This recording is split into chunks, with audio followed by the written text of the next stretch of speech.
Good afternoon, Algebra 2 Trig Honors class today. So I would like to continue with the lecture of Chapter 5, Radical Functions. So now, today we want to talk about the graphing part. Okay, so the graphing with transformations, radical form. So we do have two different types of radical functions for the graph. One is considered the even root, and the other one is considered the odd root.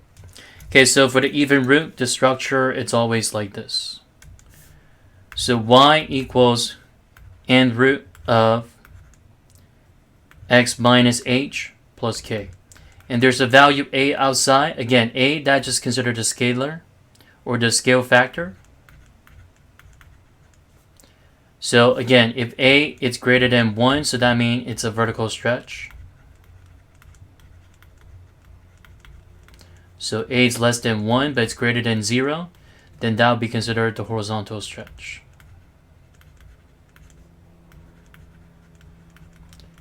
Another thing that we notice, h and k, h comma k, it's always the vertex. So where h is the horizontal shift, and then k is the vertical translation. And then the value of n, so we're saying that this one started with the even root first. So let's say that n, it's any even integer.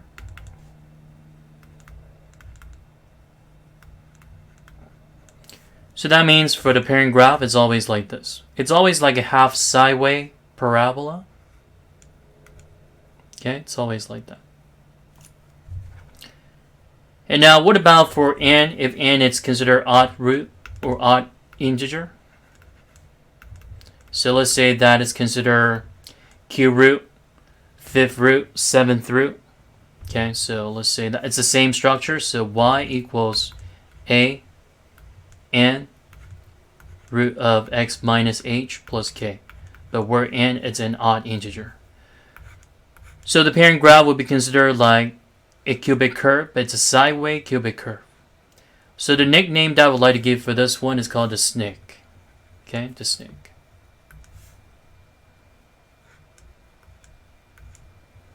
Okay, so anytime they see something like y equals cube root of x, fifth root of x, seventh root of x, and so on and so forth, it's always under the same kind of figure. Okay, so that's a radical form. And then for square root, so similar, so that's considered what? Square root, 4 root, 6 root, so on and so forth. So quite similar to this half sideways parabola. So now from here, let's do some example. So 26. So you might be wondering, well, this one is not written in the structure of the vertex form. Well, the first thing that we can always do, we can always simplify the given form. So y equals square root of 9x plus 36 over 16 minus 4. So now, first thing that you want to do, you want to take out the greatest common factor. So the greatest common factor on the top, then that'll be what? 9. And then we do have x plus 4 remain. Don't forget, over 16 minus 4. And then from here, we can take the square root of 9 over 16. So square root of 9 over 16, that's considered 3 over 4. And then square root of x plus 4 minus 4. So that means for this case here, a equals 3, 4. H equals negative 4. And then k equals negative 4. So negative 4, so that's the vertex. So it's quadrant 3. And then we need to get some points. So in order to get some points, so you want to put in something that's considered a perfect square number. In order to make this one as a perfect square number, so this one, let's say that x equals 0. So set up the xy table. So when x equals 0, so we do have square root of 4, so 2. 3, 4 times 2, then that'll be what? 3, 2. 3 over 2 minus 4. And that would be considered 3 half minus a over 2, so negative 5 half. Negative 2.5. So 0, negative 2.5.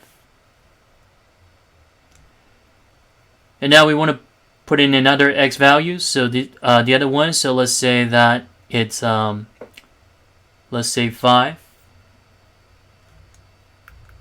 because that 5 plus 4, that's 9, so square root of 9, which is what, 3. So 3 times 3, 4, so 9 over 4 minus 4.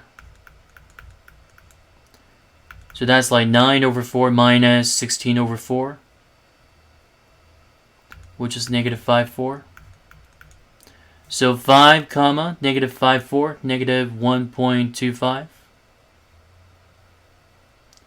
So somewhere right up here. And then simply just connect the dots. Again, it's a half sideway parabola. So another thing you want to find out, the domain and the range. So again, domain is the set of all the possible value, the set of the possible x value, and then range is the set of all the possible y values. So for the domain, this one here, so you can start it off with negative 4. It's also included and goes all the way to infinity. And then for the range, so the range would be considered the range here, then that would be the y value, which is also what, negative 4 to infinity.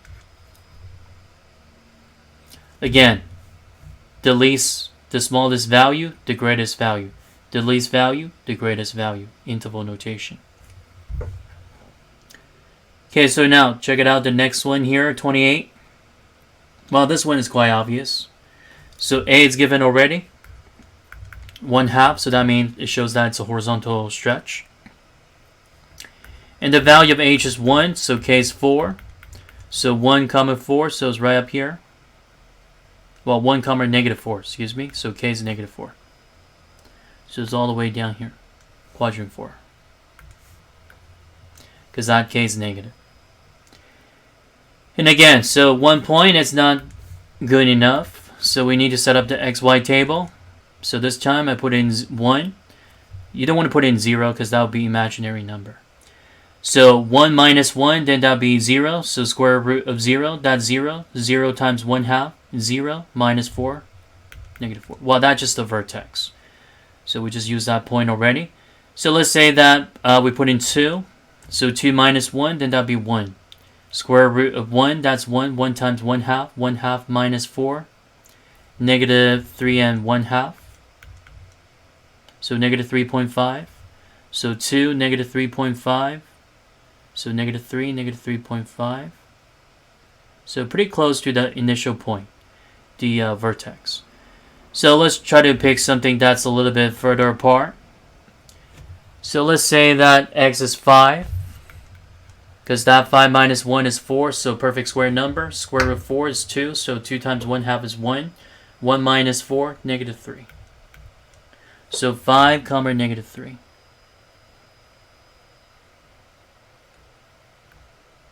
Down here. Okay, let me just plot that again.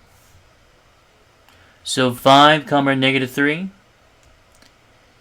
And now let's see what else that we can use. We can use 10, but 10 is out of bound. I mean, you can put in that right here. So square root of 10 minus 1, so that's 3. So 3 times 1/2, 3/2. 3/2 minus 4. So 3/2 minus a over 2, negative 5 over 2. So if that's 10, if you try to extend it a little bit further. So negative 2.5. So somewhere down here. Again, eventually it's going to be a sideway. It's going to be a half sideway parabola. And it's all the way through. And for the domain, so this one is showing that it's from 1 all the way to infinity. Because the vertex for the x value of the vertex, which is what, 1. So 1 to infinity.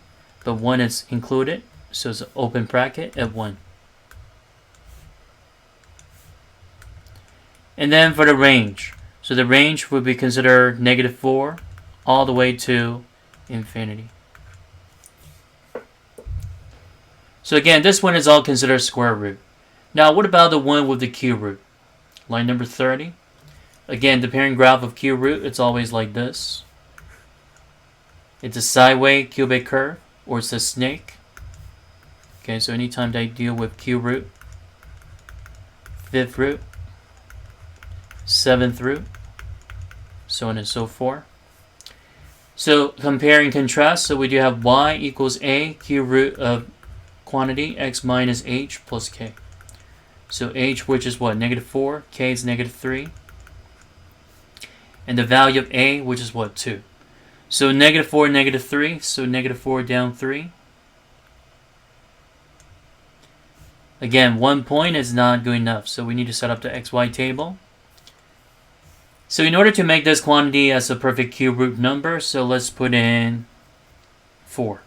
Well, let's start it off with -4. Because -4 plus 4, that's 0. Cube root of 0, that's 0. 0 times 2 is nothing. 0 minus 3, -3. And that's just the vertex. We're just checking it, so that's right. And now, another number that you want to put in here, so then that would be considered -3. Something that's close to the vertex. So -3 plus 4, then that's 1. Cube root of 1, that's 1. 1 times 2, that's 2. 2 minus 3, -1. So -3, -1. -3, -1, right up here. And another number that we want to put in for this one, so let's say x is -5. Again, something that's close to the value of the vertex. So -5 plus 4, that's -1. Cube root of -1, that's -1 again. So -1 times 2, -2, minus 3, -5. So -5, -5. Down here. Now let's find out something it's a little bit further away. So let's put in order to make this one 8, so let's say this one we want to put in 4. So x equals 4. So 4 plus 4, that's 8. Cube root of 8, that's 2. 2 times 2 is 4. 4 minus 3, 1. So 4, 1. Okay, so once you connect those dots,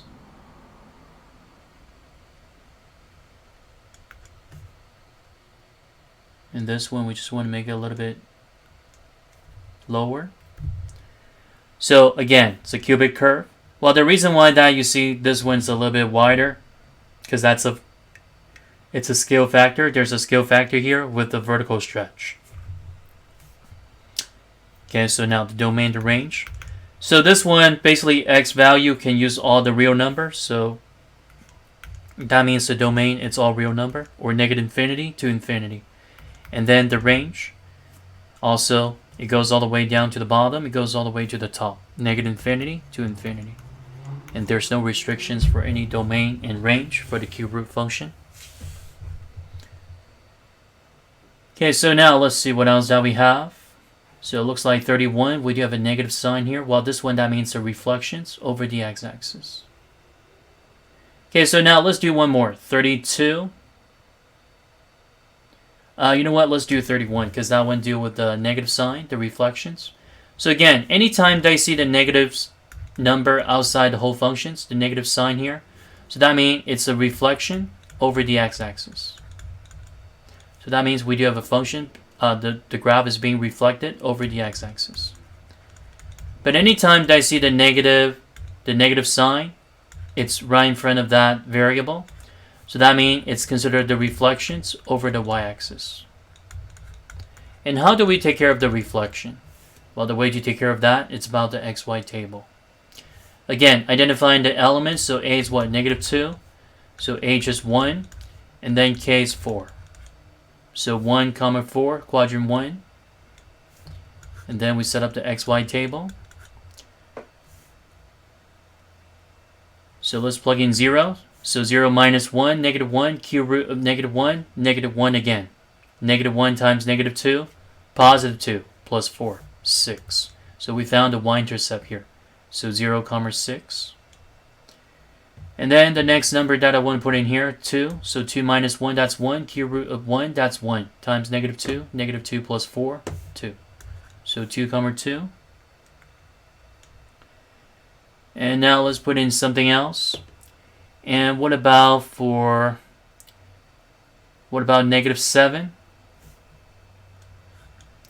So negative 7 minus 1, that's negative 8. Cube root of negative 8, that's negative 2 times negative 2. So then that'll be 4.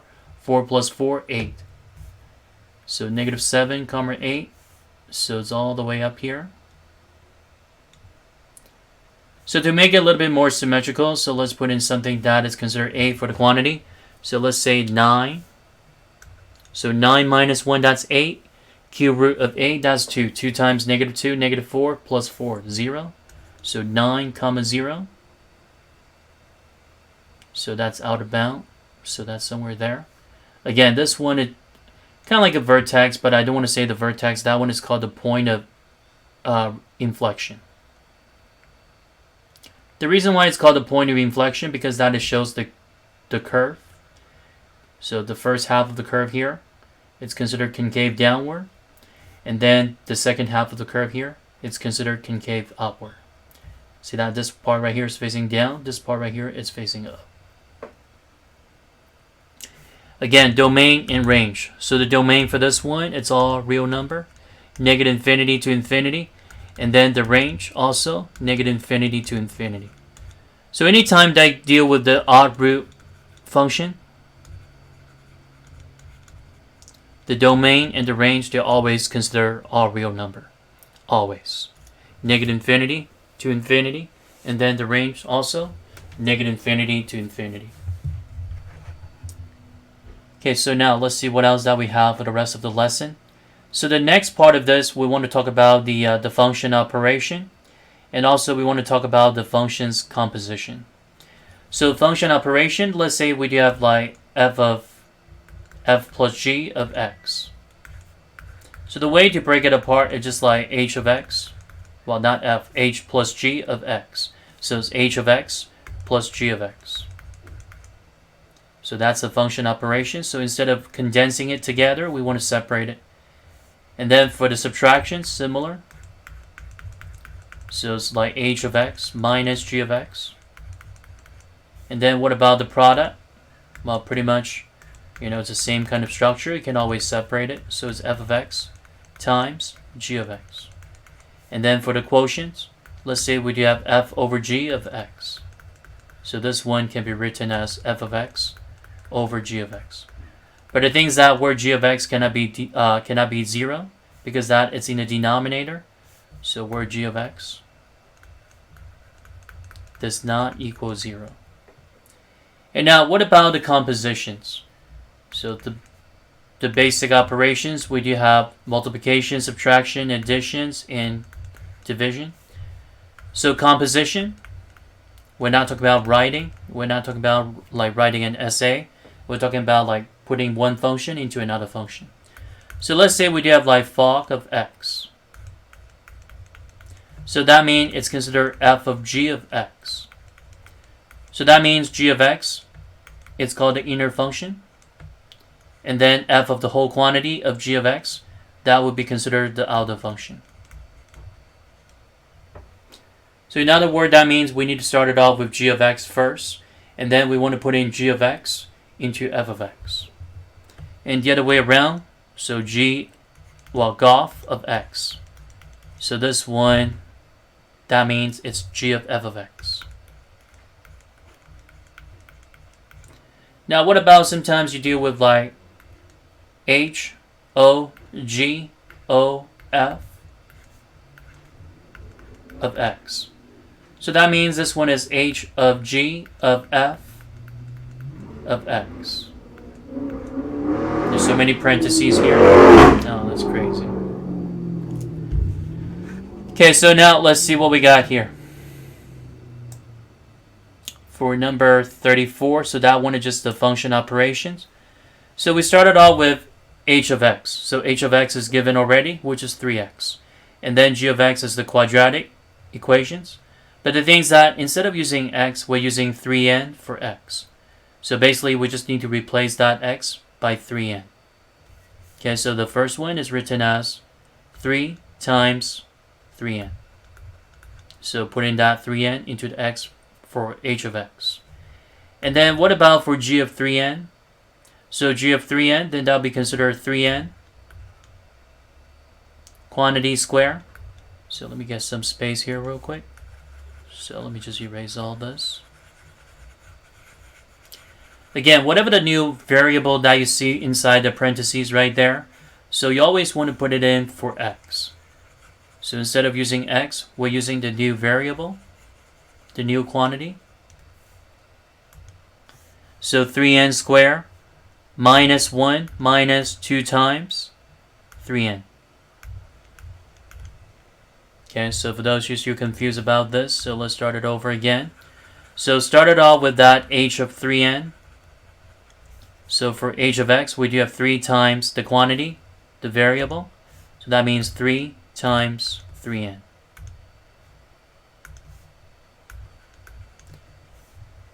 And then the next function here, so we do have plus g of 3n. So for g of x as quantity square minus 1 minus 2 times the quantity. So what I mean by the quantity is the new variable. So let's plug in that 3n for x here. So we do have 3n quantity square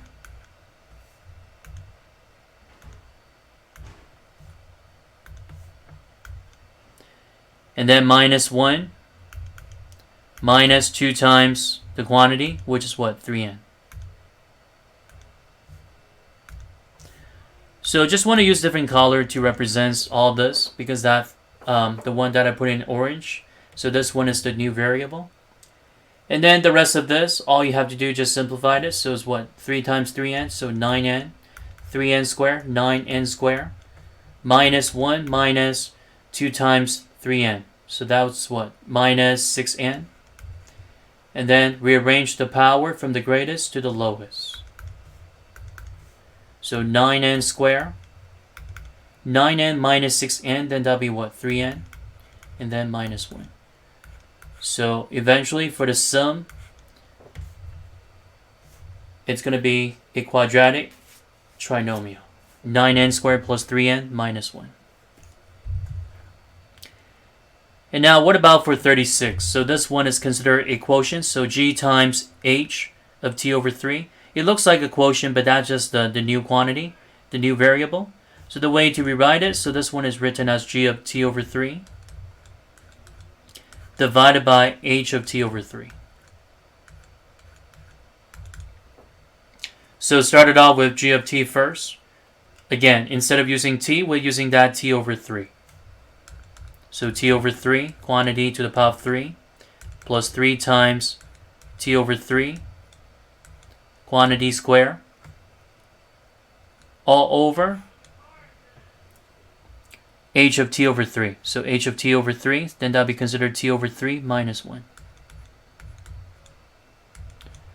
And then the rest of this, you want to simplify it. So it looks like this one is going to be a very complicated expression. So just take out that, just distribute the power. So we do have t cubed over 27. T squared over 9 times 3, so that would be t squared over 3. And then the denominator, so that's just t over 3 minus 1. So now for those you might be wondering, we're dealing with fractions of another fraction here. So anytime they deal with the fraction of another fraction, so this one is called a complex fractions. Well, there's no imaginary number involved. It's called the complex fractions. So the way that you want to simplify this, you want to multiply the least common denominator, top and the bottom. So as you can see that the least common denominator of 3, 1, and 27, so that would be 27. So multiply by 27, top and the bottom. 1 on the top, 1 down the bottom. And then once you distribute, you see that this one can be cross-cancelled. So we do have t cubed. And over here, distribute, cross-cancel. So we do have 9t squared. All over denominator, so that would be what? 9t minus 27. So there's no more denominator of each fractions on the top and the bottom. So we just left with this. Another thing that you might be considered doing, we can factor it. So we can take out t squared on the top. So we do have t plus 9. Denominator, we do have the greatest common factor, which is what? 9. So t minus 3, that's what's left. So normally you can leave that either with the standard form without factoring it, or you can just leave it with the factor form. So either way is fine. So that's the results of g times h of t over 3. So now, what about the one with the compositions, like 38 and 42? And 40 is quite similar to what we did for the previous one, so 36 and 34. But now, let's take a look at that number 38 and 42. So 40, I just skipped that one because you guys should know what to do. Just change the new variable. So 38, so we do have g of x, it's linear functions. And h of x, that's another linear functions. So you need to start it off with h of x over 2 first. So for h of x over 2, so we do have x over 2 plus 3. Again, instead of using x here, we're using the new variable. The new quantity for the variable, which is x over 2. And now we want to put in that x over 2 plus 3 into that g of x. So for that one, we do have, so g of h of x over 2, which is, so let's use different color for this one. So we do have 3 times x. Instead of using x, we're using that the new quantity, which is what? X over 2 plus 3. Again, whatever that we have for the result of the inner functions, we want to put that in as the new variable for the outer function. So since we end up with the inner functions of x over 2 plus 3, so that means we are using it as the new quantity for the variable of g of x. So 3 times that quantity minus 1. And then the rest of this, distribute, combine the like term. So 3 half x, 3 times 3, that's 9. 9 minus 1, then that'll be what? 8. So for the result is 3 half x plus 8. And then 42, so quite similar. So started off with g of t, so g of t, or g of t over 2. So once you rewrite it, this one for the hog of t over 2, so that's considered h of g of t over 2. So for g of t over 2, so we do have 4 times t over 2 minus 1. As you can see that, instead of using that t here, we're using that t over 2. And then simplify the whole thing, so we do have 2t minus 1. Cross cancel. And now for 2t minus 1, we want to put it in for h of t. So 2t minus 1, quantity to the power of 3, minus 1. And then the rest of this, you want to FOIL or you want to distribute. Or you can use the binomial expansion or the Pascal triangles. So, but for those you not quite familiar with the Pascal triangle or the binomial expansion, so just do it this way. FOIL. So 2t minus 1 times 2t minus 1, we do have 4t squared. And then minus 8t plus 1. And then times 2t minus 1, so this one you want to distribute. So 4t squared times 2t, then that'll be 8t cubed. 4t squared minus times negative 1, so it's negative 4t squared. Negative 8t times 2t, negative 16t squared. Negative 8t times negative 1, so positive 8t. And then 1 times 2t, then that'll be plus 2t. And then minus 1. And you may notice that the other negative 1 here, once you combine the constants, so that'll be negative 2. So eventually this one is considered 8t cubed. Combine the like terms, so we do have negative 4t squared, negative 16t squared, negative 20t squared. So 8t plus 2t, 10t. And then negative 1 minus 1, negative 2. And for those you might be wondering, can I take out that 2 here? Yes, certainly you can do that, but it's optional. So we just want to leave it like this. Again, from the greatest power to the least.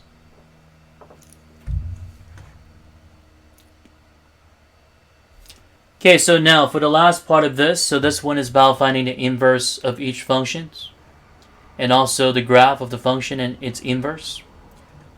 For 43, that's a rational functions. So for the rational function, that's going to be for the next chapter.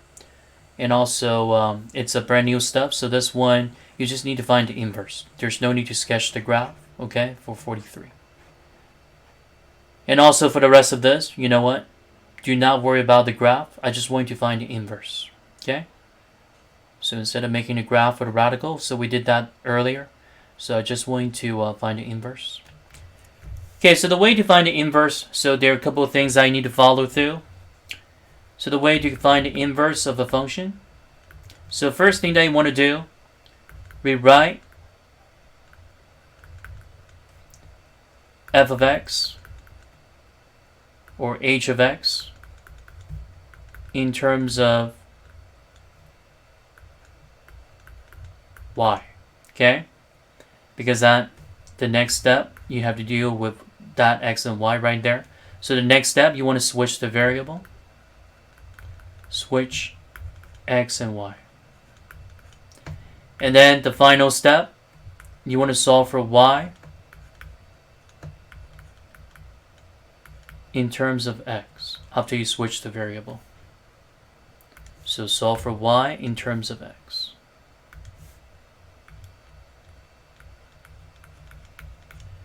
Actually, there's one more step. So for y, you just want to rewrite y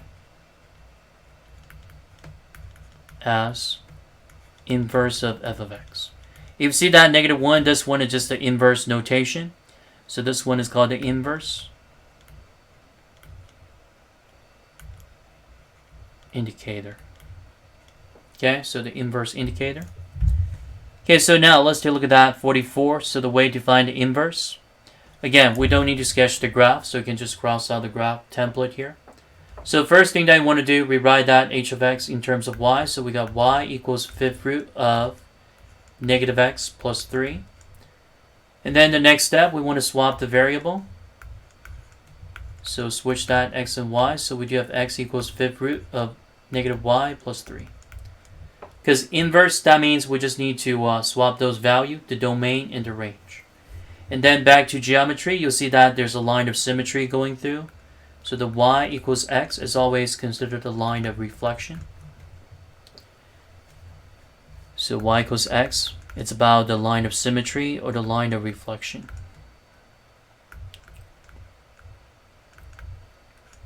Okay, so now the next thing that you want to do, you want to solve for y in terms of x.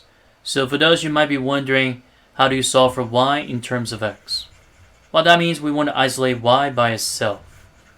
So the way to cancel out the radical, the way to get rid of the number, the negative sign. So let's figure out the inverse operations for this. So in order to get rid of that, the power, the fifth root, the index number.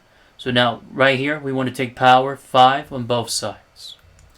So again, back to the solving equations, the radical equations, or the rational exponent equations. So this one can be always written as negative y plus 3 to the power of 1/5. Radical form to the exponential form. So what you need to do here, so you want to raise up the power by 5 on both sides. So 5 times 1/5, that's 1. So now we do have x to the power of 5. So that equals negative y plus 3. And now you want to solve for y in terms of x. So subtract 3 both sides. And now what about the negative? In order to get rid of the negative, so you multiply each side by negative 1. So negative x to the power of 5 plus 3. So that equals y. And that would be the inverse.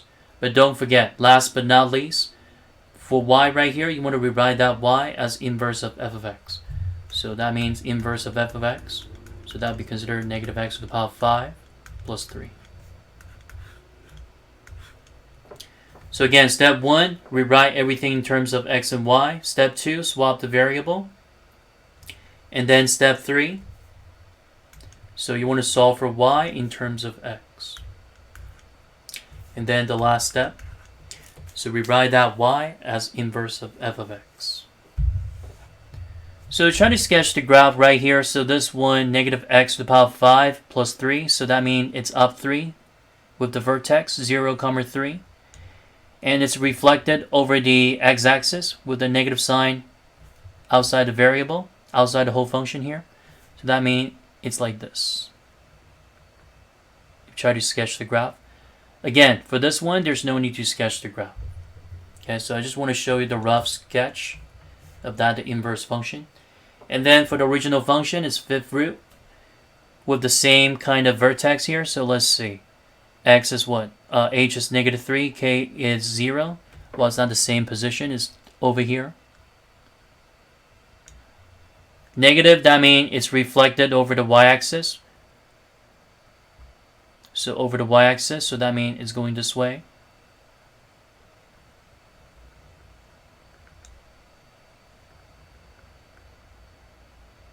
Okay, eventually. As you can see that, so this one, it shows the reflections.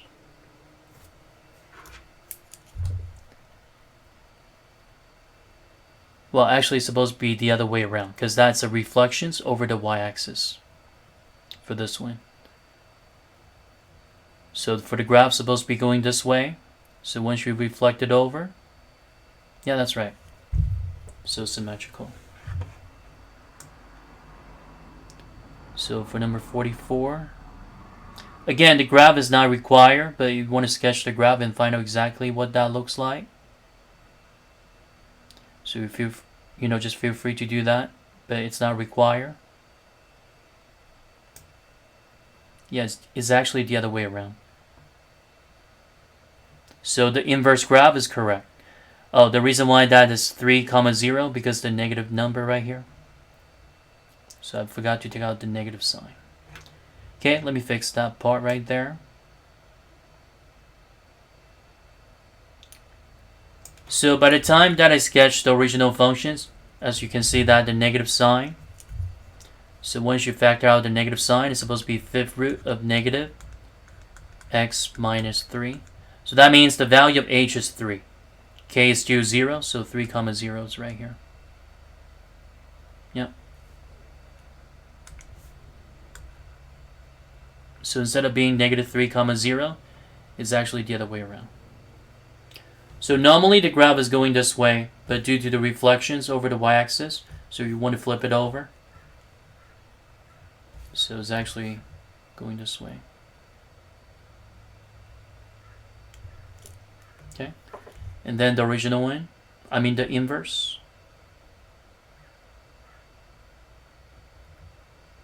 Like that.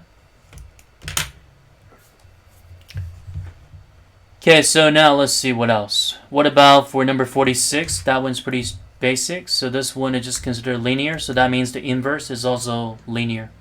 So we do have y equals 4x plus 19. Again, we write h of x in terms of y.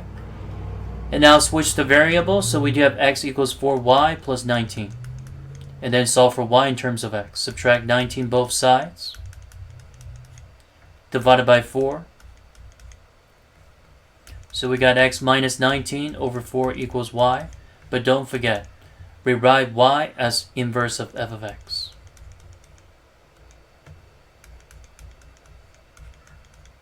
And that's what we have. Still linear. So it's 1/4 x minus 19 over 4. Well, it depends on which way that you prefer. You can put them all together as a fractions, or you can just separate it. Again, no need to sketch the graph. And then 48, the last one, so it's quite similar. So rewrite it. So what we got here is g of x, rewrite it as y. So we do have cube root of x plus 3 over 2. And then swap the variable. So x equals cube root of y plus 3 over 2. And now solve for y in terms of x. So for those who are not quite sure what to do with the radical, you can always rewrite this one as the exponential form. So y plus 3 over 2, the whole quantity to the power of 1/3. So multiply the reciprocals of 1/3, raise up the power by 3 on both sides. So we got x to the power 3. So that equals y plus 3 over 2. And then multiply by 2 both sides. And then subtract 3. So y equals 2x cubed minus 3. And don't forget, rewrite y as inverse of f of x. And anytime that I need to rewrite it, well, the reason why that is because, well, y, we use that already, because that's just the original functions. So instead of using y again, we want to put in another notation. So that's why we put in inverse of f of x, or inverse of g of x, because that for the original function is g of x. So this one, instead of using inverse of f of x, it's inverse of g of x.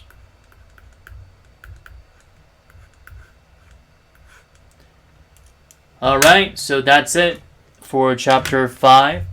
So you're more than welcome to watch the video over and over again. So again, anything that you think you need more analysis, you need to have more explanations, so you can always pause, or you can always rewind or fast forward to the point of the video that you want to focus on. Okay? So thank you for watching it. So I'll see you guys next time.